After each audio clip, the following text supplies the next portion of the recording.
Mestre dos Magos.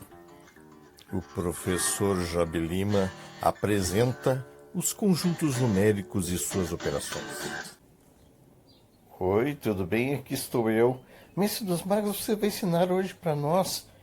Hoje eu vou ensinar para vocês a parte de conjuntos, como trabalhar com conjuntos união, intersecção. Ei, Mestre dos Magos, sumiu de novo.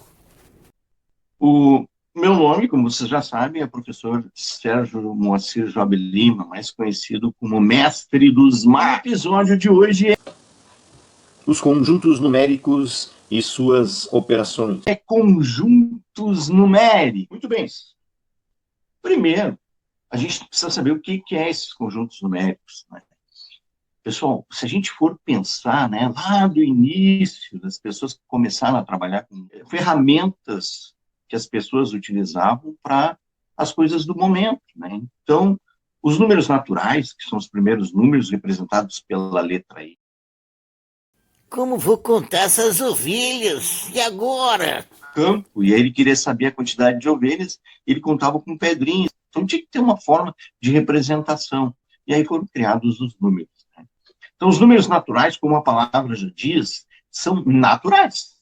Então, começa com a ausência de alguma coisa, que seria o zero, e depois o um, né, que tem o formato que vocês já conhecem, que seria a unidade, uma coisa só. Depois o dois, que seriam duas quantidades, 3, 4, 5, infinito, né, em termos de quantidades. Só isso. Esses são os números naturais. Depois, com o advento do dinheiro, quem está devendo alguma coisa, né, se criou os números negativos. Então, os números naturais, depois dos números naturais, eu precisava saber sobre a dívida. Ou então, também, para representar um termômetro, né, temperaturas positivas e temperaturas negativas. Então, foram criados números inteiros, representados pela letra Z. Quais são os números inteiros? Todos os positivos, ou seja, todos os naturais, inclusive o zero, e os números negativos. Se eu traçar uma reta, né, eu vou ter os números positivos, então, para cá os números positivos e para cá, do zero, os números negativos. Por que inteiros? Porque eles não podem ser cortados, eles são inteirinhos. Bom, aí vocês já devem estar pensando, né? Ué, mas se existem os números inteiros, existem os números quebrados, né? 1,5, 3,5, a metade de 9, 4,5. Então, todo número que eu consigo colocar na forma de fração, né, e a própria fração, são os números racionais, né?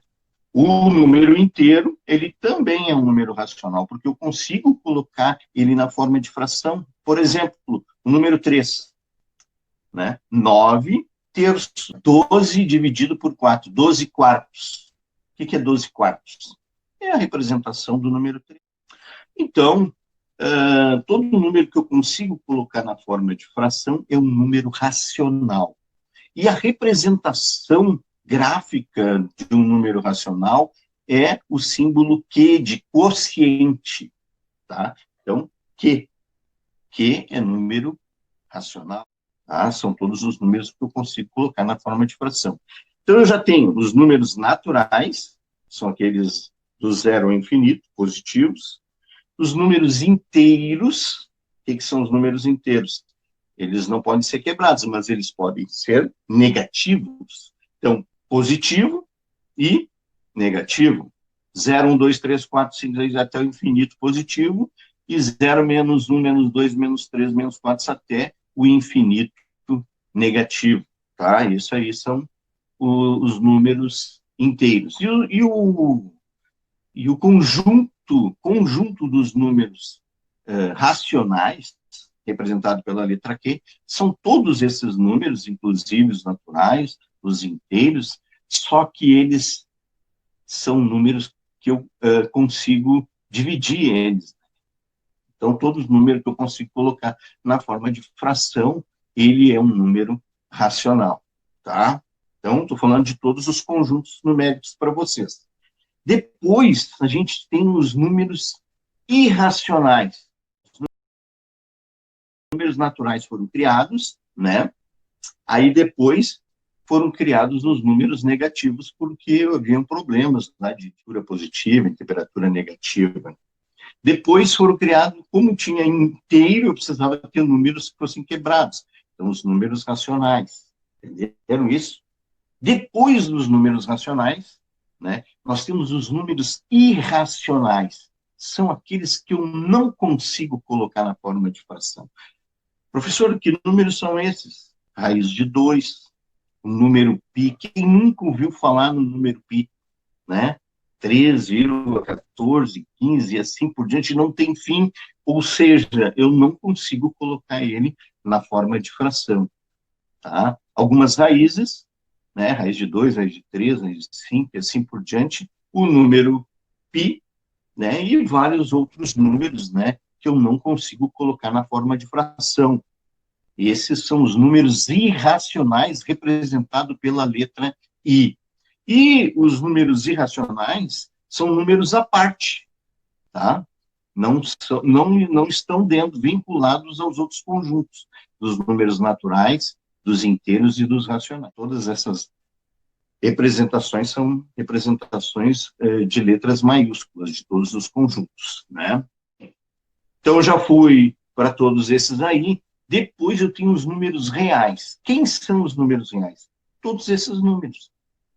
Os números naturais, os números inteiros, os números racionais e os números irracionais. Esses são os números, conjunto de todos os números, representado pela letra R, são os números reais.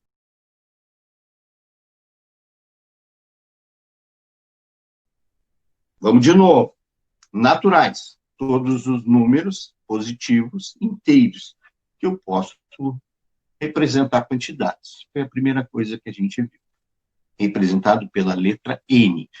Depois, os números inteiros, todos os números naturais, e os outros números negativos, também inteiros. Tá? Dentro da reta numérica, o zero no meio, e depois positivo e negativo. Depois, os números racionais, aqueles que eu consigo colocar na forma de fração, né? Qualquer número que eu consiga colocar na forma de fração, ele é um número racional. Por exemplo, 3 dividido por 2 é 1,5. Então, eu consigo representar 1,5 na forma de fração. Como? 3 dividido por 2. Entendeu? Então, são os números racionais. Os números irracionais são aqueles números que eu não consigo colocar na forma de fração. Número π, né? Número π tem todas as calculadoras, tem até um filme com número π, vou botar aqui depois para vocês verem. 3,14, não se descobriu o fim, até hoje não tem, né? Sempre vai ter um próximo número depois. Então, esses números que eu não consigo colocar na forma de fração são os números irracionais, tá? Depois, os números reais que engloba todos esses números aí. Depois, pessoal, o último, né, a última representação que se tem hoje, talvez no futuro, se tenha outras representações, não se sabe, né? Provavelmente vai ter outras representações, mas por enquanto, né, termina os números nos complexos, que vocês, né, que são do primeiro ano, vão ver no terceiro ano, que são os números complexos, tá? Vocês lá no ensino fundamental aprenderam que raiz de -1 não existia, né? Pois aí, no terceiro ano, vocês vão ver que existe raiz de -1. Ela é um número complexo. O número complexo, ele é em duas partes, ela tem uma parte real e uma parte imaginária. Os números complexos, eles são super importantes para a representação de motores, tá? Porque eles são cíclicos, né? Se tu multiplicar um pelo outro, elevar ao quadrado, e depois elevar o cubo ao quatro, a quarta potência, e depois a quinta, a sexta, ela sempre vai voltar, vai ser cíclico, né, esse sistema. Então, é utilizado para a representação, né, de como funcionam os motores elétricos, né? Então, tá aí todos os números, né? E outra, os complexos, ele engloba todos os números, inclusive os reais, que são todos os outros números, os irracionais, os racionais e os inteiros e os naturais. A representação dos números complexos é a letra C, tá? Vamos recapitular rapidinho, então, só para a gente ver números naturais. O que são os números naturais? Aquilo que a gente representa, né, como números, assim, quantidades. Aí se descobriu os números, e representado pela letra N. Depois se descobriu os números inteiros, Z, de Zou, né, que significa os números positivos e negativos. Então, os naturais mais, os naturais, se houvesse, né, mas negativos. Então, positivos e negativos seriam os números inteiros. Depois, os racionais, é tudo aquele número que eu consigo colocar na forma de fração, né, ele é um número racional, representado pela letra Q. Depois, os números irracionais, que é um conjunto à parte, eu não consigo colocar ele na forma de fração, né? Então ele está fora desses outros conjuntos. E os números reais, que foram criados para conseguir colocar dentro de todos os conjuntos numéricos os números irracionais, tá? E depois ainda foi criado isso há muito pouco tempo, e até foi criado por um cálculo, né? Um matemático fez um cálculo e descobriu esse número negativo, e aí ele começou a inventar coisas em cima do número, vocês podem até pesquisar sobre isso, e viu que, mas o cálculo não fechava de jeito nenhum, sempre dava aquela raiz negativa, né? Tinha que arranjar um jeito de substituir aquilo ali. Aí eles substituíram a raiz de menos 1 por i, né? E por isso o número complexo, ele é feito de duas partes, né? Uma parte real, que seria dos números reais, mais uma parte imaginária, que seria o i, tá? Mas isso aí, como a palavra mesmo diz, ele é mais complexo, e isso vocês vão aprender lá no terceiro ano, né? Então, ele só dá uma ideia do que vocês vão aprender depois, tá? Números naturais, inteiros, racionais, irracionais, reais e complexos, tá? Letras N, Z, Q, I, R e C, tá? Esses são os conjuntos, tá? Essas representações desses conjuntos, né, elas são feitas, né, com diagramas, né? Não são círculos perfeitos, eles são círculos tipo uma elipse, né? Às vezes dá perfeito, mas é uma elipse onde coloca os elementos ali dentro, tá? Então, isso aí são chamados de diagramas de Venn. Vou mostrar para vocês agora, quando eu abrir o Paint aqui, rapidamente, como funciona. Já falei dos tipos de conjuntos, agora eu vou falar sobre as operações com conjuntos, tá? Existem 3 operações com conjuntos importantes. Tem uma quarta operação, mas ela é a mesma que a terceira, só que é o contrário. Então, para não machucar a cabecinha de vocês e fazer vocês pensarem de coisas a mais, eu prefiro que vocês fiquem com essas 3 operações. A primeira delas é a operação de união. União, a palavra já diz, né? Coisa que a gente está precisando agora de um abraço, né? União, ele abraça todos os números. Se eu disser que um conjunto é 3, 4 e o outro é 5 e 6, a união deles é 3, 4, 5 e 6. Isso é união, entendeu? Tá? Então, união, essa é uma das operações. A operação de união, ela é representada pela letra U. Vou botar aqui do lado, aqui, ó, U.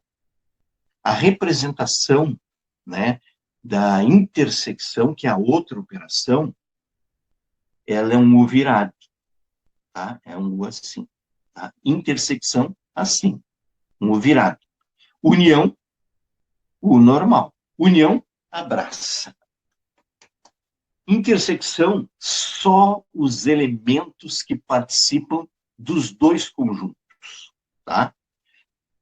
Então, aqui eu tenho o conjunto A, né, representado pela letra maiúscula, depois um igual abre chaves, né? Então, vai ficar 3,4,5. Desse lado de cá, eu tenho o conjunto B.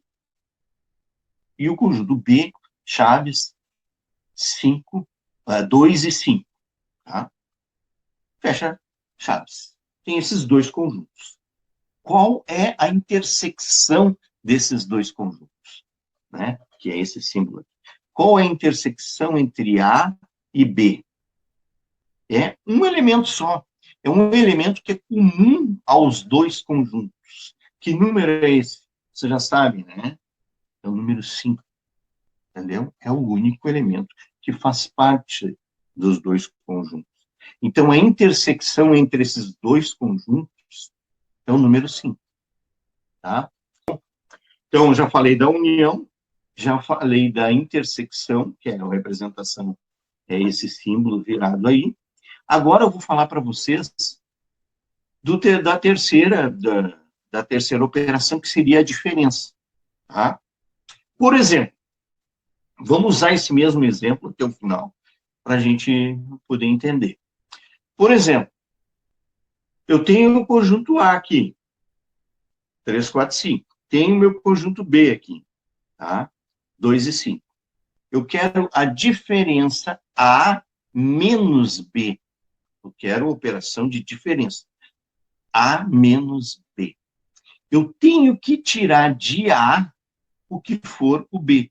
Olha ali, o menos já está dizendo. Arrancar do A o B. Então, na verdade, o que eu vou tirar lá, que está lá no A, que é do B? O sim. Então, o novo conjunto, né, da operação A menos B, o novo conjunto da operação A menos B, ficaria 3, 4. Então, A menos B é 3, 4. E se fosse B menos A? Eu tenho conjunto B, tiro o A, né? Como é que ficaria? B menos A, se o conjunto B é 2 e 5, eu tiro o conjunto A, ou seja, eu tiro o 5, que é a intersecção ali, fica só o conjunto, o elemento 2. Então, B menos A seria 2. Entenderam isso? Depois eu vou mostrar para vocês num exercício através dos diagramas de Venn, tá? Que é a atividade que eu passei para vocês. E teria uma quarta operação, que é o complementar de B em relação a A, que é o contrário da diferença. Só isso. Tá? O que é um complementar? É aquilo que falta para o outro ser que nem aquele. Né? Entenderam isso? Por isso que é a mesma coisa que é o contrário da diferença. Não entendi por nada. Pessoal, olha só. Eu vou mostrar para vocês através do Python aqui. Só um pouquinho. Meu computador é lento, né? Vamos lá. Primeiro, os elementos, né? Olha só, isso aí, vou voltar a dizer tudo de novo, né? Isso aí, um cara chamou de diagrama de Venn, né? Lá no passado. E botou o nome como sendo diagramas. Então, vocês podem ver que eles estão interlaçados, eles são conjuntos, né? E os conjuntos, eles são representados pela letra maiúscula do alfabeto. No caso, o A ali, conjunto A, conjunto B e o conjunto C. São 3, né, diagramas de Venn. Agora, observem bem, a intersecção eles, que é aquele símbolo, né, a intersecção entre o A e B, são esses elementos aqui, ó. Vocês nunca brincaram com o Python alguma vez? Esses elementos ali é a intersecção. Se eu quisesse a união, seria isso aqui, pessoal. A união entre todos, o A e o B, entenderam? Se eu quisesse a intersecção, por exemplo, entre o B e o C, seria isso. Seria isso, essa intersecção entre B e C. Se eu quisesse, por exemplo, a diferença entre A e B, né, seria esse conjunto aqui, ó, A menos B. Entendeu? Eu tenho o A, conjunto A, e tiro todos os elementos do conjunto B. Entenderam isso? Eu quero a união entre A, B e C. Olha lá, ó. Todos os conjuntos unidos. Né? Eu quero a intersecção entre o A, o B e o C. Como é que ficaria? Alguém já deve saber, hein, né? Mas como só eu estou falando, ó, essa é a intersecção entre todos os elementos de A, B e C. Entendeu? Ah, eu quero C menos A união com B. C menos A, abre parênteses, A união com B. Como é que ficaria? Seria só isso. Né? Eu tenho C e eu tiro A união com B. Entendeu? Isso aí vai ser importante na hora de vocês resolverem aqueles problemas lá que eu dei para vocês essa atividade aí. E assim pode se brincar, né? De várias formas. Caem todos os Enem da vida e dos vestibulares, caem em concurso público, caem esse bendito diagrama de Venn aí, né? Mostra o símbolo e aí lá nas alternativas se quer saber a operação, ou mostra a operação e nas alternativas está esses símbolos aí, né? Importantíssimo. Tem até cálculos grandes, até vou passar um para vocês como atividade, utilizando o diagrama de Venn. São aulas pequenas, se vocês quiserem mais dentro da semana, tranquilo para mim, mas aí são várias aulas pequeninas, que aí vocês conseguem compreender melhor o conteúdo, né? Então, eu falei hoje dos números naturais, dos inteiros, racionais, irracionais, dos números reais e os complexos. Dei a representação de cada uma deles, dei as operações de união, intersecção e diferença. Olha só a quantidade de coisa, ainda dei um exemplo. Então, tá bom, né, pessoal? Um beijão, um abraço para vocês. E estou com muitas saudades. Gostaria de estar dando uma aula presencial. Pessoal, um beijo, ó. Tchau.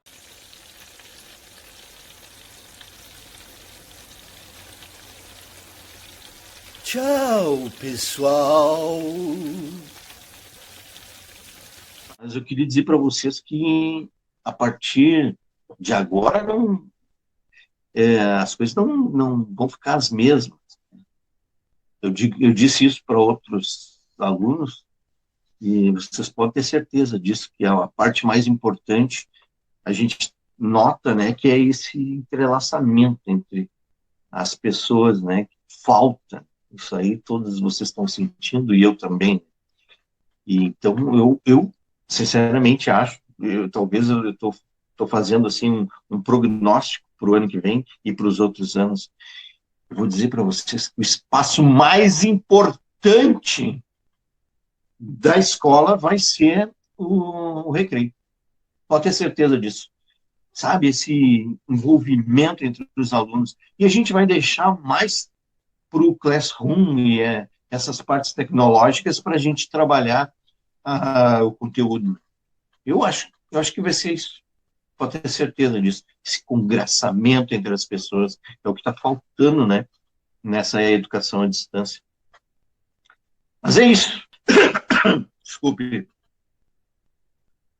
Gostar. Vai ser um episódio do Mestre dos Magos. O meu poste estava pegando fogo. Gabriel Schneider. Caio Martins aqui, logo acima da São Paulo. 3 explosões e acabou refletindo na fiação aqui e pegou fogo, e aí a gente acionamos o bombeiro, o pessoal está aí fazendo trabalho. Essa é boa.